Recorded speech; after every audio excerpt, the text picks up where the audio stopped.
Hello my dear children. Today we are going to learn the chapter 8 division. Chapter 8 division. നമ്മൾ multiplication, addition ഒക്കെ പഠിച്ചിട്ടുണ്ടായിരുന്നു.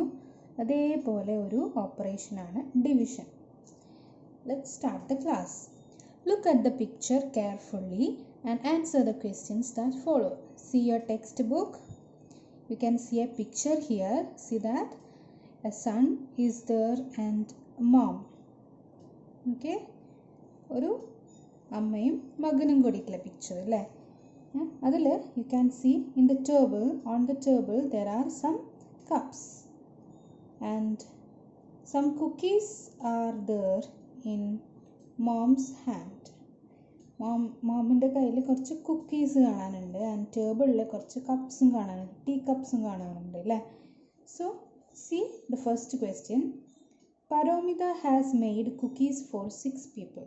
Paromida എന്ന് പറയുന്നത് മോമിൻ്റെ പേരാണ്. അപ്പോൾ പരോമിത എത്ര കുക്കീസ് ഉണ്ടാക്കിയത്? 6 പീപ്പിളിന് കഴിക്കാനുള്ള കുക്കീസാണ് ഉണ്ടാക്കിയത്. Look at the tray in the picture and find the number of cookies she has made. ഈ പിക്ചറിൽ ട്രേയിൽ നോക്കിയിട്ട് എത്ര കുക്കീസാണ് അമ്മ ഉണ്ടാക്കിയിട്ടുള്ളതെന്ന് നോക്കുക. How many cookies will each person get if they are shared equally? ഇപ്പോൾ 6 പീപ്പിളിന് ഉണ്ടാക്കിയിട്ടുള്ള കുക്കീസാണത് അല്ലേ? ഇത് എല്ലാവർക്കും ഈക്വൽ ആയിട്ടാണ് കൊടുക്കുന്നതെങ്കിൽ, ഷെയർ ചെയ്യുന്നതെങ്കിൽ ഓരോരുത്തർക്കും എത്രയാണ് കിട്ടിയിട്ടുണ്ടാവുക?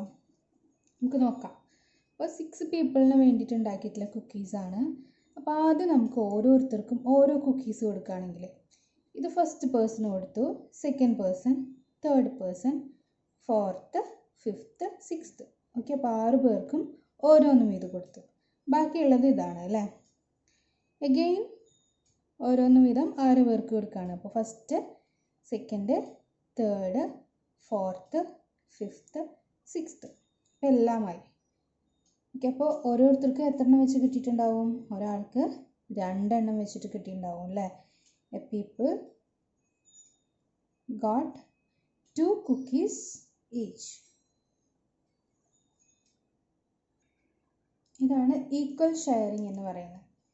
Now see the second question. Help Paromida's son Kaushik arrange 15 cups in a rack in such a way that each shelf has 5 cups. Draw the number of cups on each shelf in the picture. ഈ പരോമിതേൻ്റെ സണ്ണിനെ നമുക്കൊന്ന് help ചെയ്യാം. കൗശിക് എന്നാണ് അവൻ്റെ പേര്.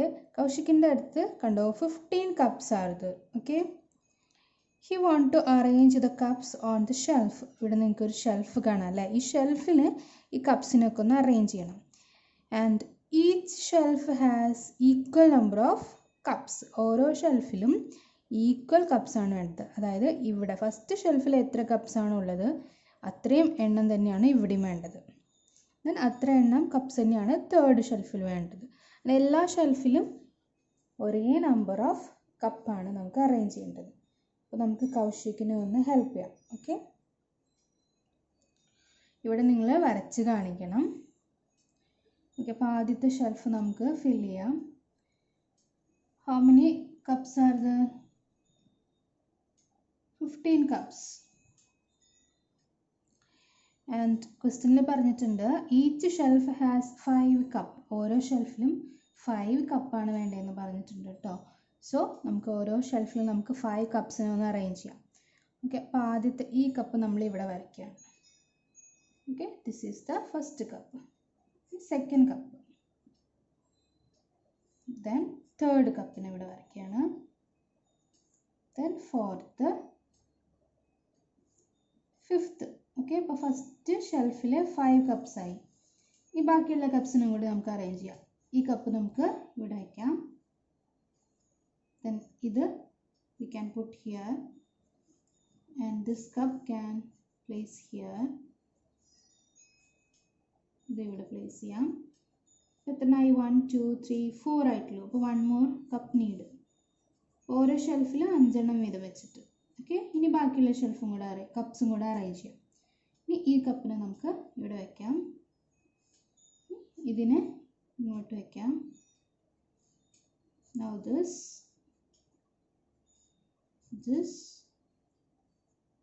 and this. ഇവിടെ എത്ര, ഈ ഷെൽഫിൽ എത്ര കപ്പായി? 1 2 3 4 5. ഓക്കെ, എല്ലാ കപ്സും നമ്മൾ അറേഞ്ച് ചെയ്ത് കഴിഞ്ഞു. ഈ കപ്സ് നിങ്ങൾ നല്ല ഭംഗിയിൽ വരച്ചോളൂ കേട്ടോ. ഓക്കെ, അപ്പോൾ ഓരോ ഷെൽഫിൽ 5 കപ്പ് വെച്ചിട്ട് നമ്മൾ അറേഞ്ച് ചെയ്തു. എല്ലാ കപ്സും അറേഞ്ച് ചെയ്തു അല്ലേ. How many shelves will Kaushik use? അപ്പോൾ ഈ എല്ലാ കപ്പുകളും അറേഞ്ച് ചെയ്യാൻ കൗശിക് എത്ര ഷെൽഫാണ് യൂസ് ചെയ്തിട്ടുള്ളത്? ഏതൊക്കെ ഷെൽഫിൽ? ആദ്യത്തെ ഈ 3 ഷെൽഫാണ് വേണ്ടി വന്നുള്ളൂ അല്ലേ. So here 3 shelves.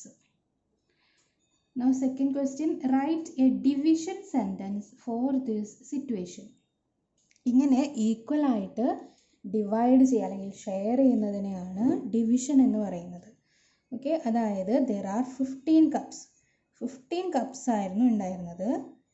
അതിന് ഓരോ ഷെൽഫിലും 5 cups ആണ്. അപ്പോൾ 15 divided by 5.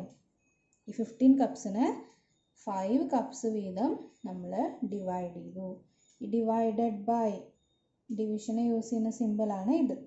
This is read as divided by is equal to, അങ്ങനെ എത്ര ഷെൽഫിലാണ് നമുക്ക് കിട്ടിയത്? 3 shelf is equal to 3. This is the division sentence. 15 divided by 5 is equal to 3. Now suppose children, I have 34 balls. Okay, I have 34 balls.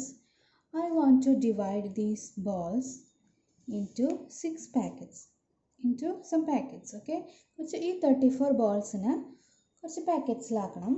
എങ്ങനെയാണ് ആക്കേണ്ടതെന്ന് അറിയാമോ? ഒരു പാക്കറ്റിൽ 6 numbers ഉണ്ടാവണം. ഓക്കെ, 34ന് നമുക്ക് പാക്കറ്റുകളിലാക്കണം. ഒരു പാക്കറ്റിൽ 6 എണ്ണം ആണ് വേണ്ടത്. ഓക്കെ, അപ്പോൾ ഫസ്റ്റ് 34 ബോൾസ് ഉണ്ട്.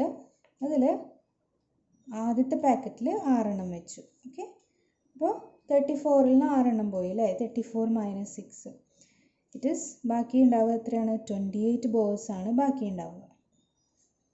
ഓക്കെ, ഇനി ഈ 28 ബോൾസിൽ നിന്ന് അപ്പോൾ ഒരു പാക്കറ്റ് നമ്മൾ ഫിൽ ചെയ്തു. ഇനി 28 ബോൾസിൽ നിന്ന് അടുത്ത 6 എണ്ണം കൂടെ എടുത്തിട്ട് പാക്കറ്റിലാക്കി.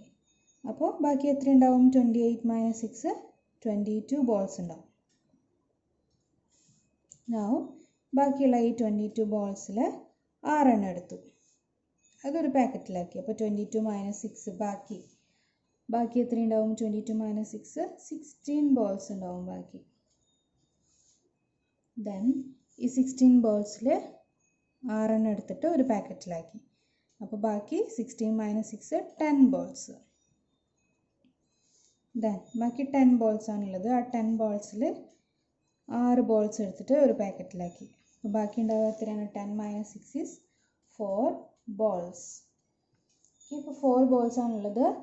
ഇനി ഈ 4 ബോൾസിനെ നമുക്ക് പാക്കറ്റിലാക്കാൻ പറ്റുമോ? ഇല്ല, നമുക്ക് 6 ബോൾസ് ആണ് ഒരു പാക്കറ്റിൽ വേണ്ടത് അല്ലേ. ദാറ്റ് ഈസ് 4 ബോൾസ് ബാക്കി ഉണ്ടാവും. അതായത് 34ന് നമ്മൾ 6 എത്ര പ്രാവശ്യം നമ്മൾ സബ്ട്രാക്ട് ചെയ്തു? 1 2 3 4 5 ടൈംസ് നമ്മൾ സബ്ട്രാക്ട് ചെയ്തു അല്ലേ. ഇങ്ങനെ സബ്ട്രാക്ട് ചെയ്യുന്നതിനാണ് നമ്മൾ റിപ്പീറ്റഡ് ആയിട്ടാണ് സബ്ട്രാക്ട് ചെയ്തത് അല്ലേ. ഈ 6 റിപ്പീറ്റഡ് ആയിട്ട് നമ്മൾ സബ്ട്രാക്ട് ചെയ്തു. ഇങ്ങനെ repeated subtraction is called division. Okay, repeated subtraction is called division. Okay, അപ്പോൾ ബാക്കി ഈ കേസിൽ ബാക്കി 4 ബോൾസ് ഉണ്ടായിരുന്നു അല്ലേ. ഇതിന് ഈ ഡിവിഷൻ സെൻറ്റൻസ് നമ്മൾ എഴുതുന്നത് എങ്ങനെയാണെന്ന് അറിയാമോ? ടോട്ടൽ 34 ആയിരുന്നു അല്ലേ. 34 ബോൾസ് ഉണ്ടായിരുന്നു. ആ 34 ബോൾസിന് നമ്മൾ ഡിവൈഡ് ചെയ്തു. ഡിവൈഡഡ് ബൈ എങ്ങനെയാണ് ഡിവൈഡ് ചെയ്തത്? 6 എണ്ണം വെച്ചിട്ട് ഡിവൈഡ് ചെയ്തു ഓരോ പാക്കറ്റിലും. അപ്പോൾ divided by 6 is equal to, അങ്ങനെ ഡിവൈഡ് ചെയ്തപ്പോൾ നമുക്ക് എത്ര പാക്കറ്റ്സ് കിട്ടി? ഇത് first packet, second packet, third packet, fourth, fifth അല്ലേ. അങ്ങനെ ഡിവൈഡ് ചെയ്തപ്പോൾ നമുക്ക് എത്ര പാക്കറ്റ്സ് കിട്ടി? 5 പാക്കറ്റ്സ് കിട്ടി അല്ലേ. So is equal to 5. 34 divided by 6 is equal to 5. ഇങ്ങനെയാണ് ഡിവിഷൻ സെൻറ്റൻസ് എഴുതുക. ഇനി ഇതിൽ 4 ബോൾസ് ബാക്കി ഉണ്ടാവും അല്ലേ. അല്ല, അങ്ങനെയല്ലേ വന്നത്? 4 ബോൾസ് ബാക്കി ഉണ്ടാവും. ദാറ്റ് ഈസ് 4 ബോൾസ് ബാക്കി വന്നു. അതായത് നമ്മൾ ഈ 34നെ we see that it is dividend. നമ്മൾ ഏത് നമ്പറിനാണോ ഡിവൈഡ് ചെയ്യുന്നത് ആ നമ്പറിനെ ഡിവിഡൻഡ് എന്ന് പറയും. Here 34 is the dividend and 6 is the divisor. നമ്മൾ ഏത് നമ്പർ കൊണ്ടാണോ ഡിവൈഡ് ചെയ്യുന്നതിന് അതിന് ഡിവൈസർ എന്ന് പറയും. നമുക്ക് കിട്ടുന്ന ആ ആൻസറിനാണ് quotient. It is called the quotient.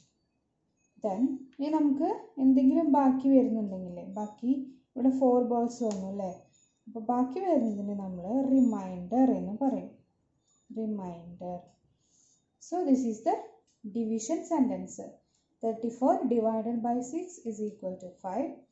Here 34 is the dividend, 6 is the divisor, 5 is the quotient and 4 is the remainder. And one more example I will say 10.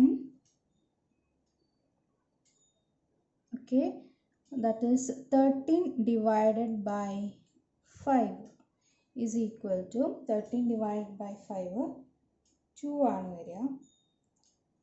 Okay, ബാക്കി 3 ഉണ്ടാവും. So this is the division sentence. ഈ division സെൻറ്റൻസിൽ 13 is the dividend. നമ്മൾ ഏത് നമ്പറിനാണ് divide ചെയ്യുന്നത് അതിനെ dividend എന്ന് പറയും. Here 5 is the divisor and 2 is the quotient. നമുക്ക് കിട്ടുന്ന ആൻസറിനെ നമ്മൾ quotient എന്ന് പറയും. And 3 is the remainder. Okay, അപ്പോൾ നമ്മൾ ഇനിയും പ്രോബ്ലംസ് കുറേ ചെയ്യുമ്പോൾ നമുക്ക് ഒന്നും കൂടെ ക്ലിയർ ആവും. So all of you write these terms. അതായത് dividend, divisor, quotient and reminder. ഈ 4 വേർഡ്സ് നിങ്ങൾ 10 times write and study. Okay, write and study 10 times in your notebook and submit it. Okay, അപ്പോൾ ഈ 4 വേർഡ്സ് നിങ്ങൾ എഴുതി പഠിക്കണം. അതേപോലെ ടെക്സ്റ്റ് ബുക്കിലുള്ള ഫസ്റ്റ് പേജ് നിങ്ങൾ കംപ്ലീറ്റ് ചെയ്യാം. ഓക്കെ, സോ അടുത്ത ക്ലാസ്സിൽ നമുക്ക് കൂടുതൽ പ്രോബ്ലംസ് ഡിസ്കസ് ചെയ്യാം. Thank you.